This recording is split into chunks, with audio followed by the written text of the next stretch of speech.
Increased industrialisation is one of the key aims of the South African government. This after there's been a steady de-industrialisation in the country over time. So what progress are we making in this regard? Well, to discuss this matter further, I'm joined by the Director General at the Department of Trade and Industry and Competition, Lionel October. Thanks very much, Mr. October, for joining us. Now, we know the government has made available a number of incentives to attract manufacturing investment with special economic zones, specific tax incentives and other incentives. So in practice, how is the country doing in reversing de-industrialisation, and what examples are you able to provide of success stories? Thank you. Good afternoon. As you say, we have been experiencing industrialization, especially in the late 90s and early 2000s. And also, obviously, last year was a negative growth. And we've been through terrible times in 2020.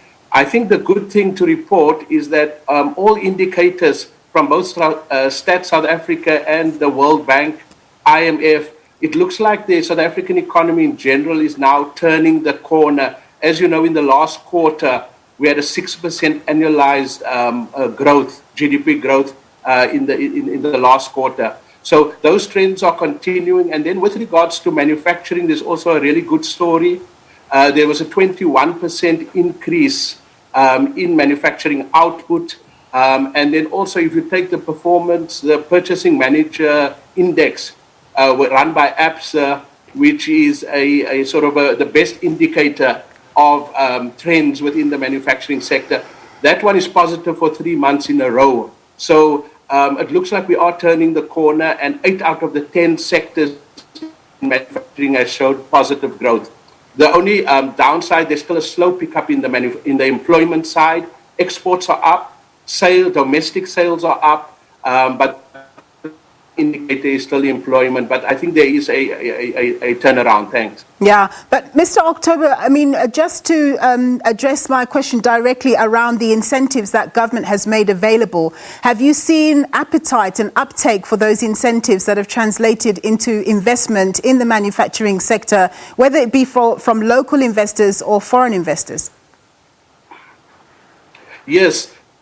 So on that front as well, there are a range of good indicators, and I'll give you a few examples. As you know, we've been putting incentives in 4 key sectors over the past period, and now we're going to be expanding it. But those 4 key sectors was the automobile sector, there was the clothing, textile, and footwear sector. There was the film industry and what we call business process outsourcing or the call center industry. And all of those 4 sectors have now outperformed, and they've shown the value of those incentives. As you know, with regards to the automotive industry, we announced the 16 billion investment by Ford in February this year, where the president opened that plant. We are also building 12 new factories at the plant in Tshwane, and that is for automotive sectors alone. But that also is not isolated to Ford. The Mercedes-Benz have just completed their 10 billion investment in East London. Toyota has expanded its investment, and it is also building a supplier park. So in general, the automotive industry is now world-class, globally integrated, exporting to 100 countries, and that is because over the past 10, 15 years, we have been working with the private sector and provided that incentive. Clothing and textile and footwear, we've seen now big growth and turnaround in that sector.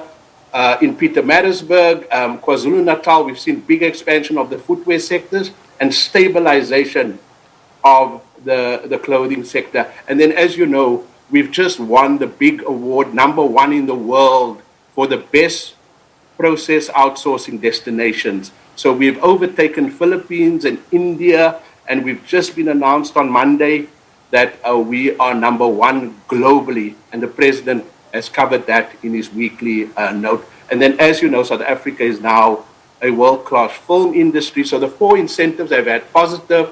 The investment is there. It is global companies, iconic companies that are investing and shown confidence. So that is why I'm saying the green shoots are now there. We're coming out of 2020, which was obviously the worst period since 1948. But And as I said, we've now laid a basis for our reindustrialization process. We are also now continuing the positive experience we've had in the automotive industry. We're rolling it out to all the other sectors. So there's master plans for agriculture, for furniture, for the steel industry, and so on. So we're working on taking that example of the successful automotive program and rolling it out to the other manufacturer, and that will drive our reindustrialization. Yes. As part of the reindustrialization plan, there's also been the focus on the black industrialist, with government pumping in billions of rand on that front. How are we doing in that regard? I mean, what standout stories are you able to share with us? So, as you know, we knew that we can't have a real growth in the economy unless you address the participation of black business people and industrialists in this economy. 9 out of 10 people have been excluded from our economy for over 100 years. So that is the reason for our structural problem and our distortion, and why it's impossible to grow, because the black middle class has been suppressed.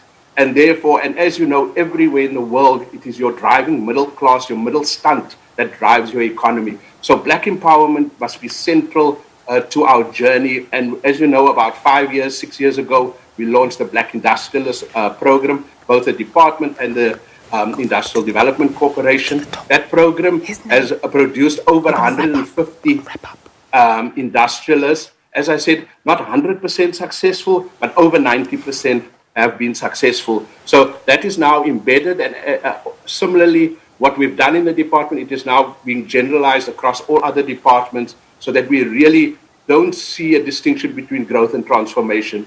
Both are central pillars, and you cannot grow if you don't, as I said, we've never had a free market economy because black business people were excluded from participating in that economy. Now that we're allowing that, we're trying to build a deracialized economy, and that's a central pillar of our growth strategy. Yeah. Let's hope that those green shoots that you're talking about materialize into a full-blossomed positivity for the economy. Thank you very much, DG, for your time. Lionel October, the Director General at the Department of Trade and Industry and Competition.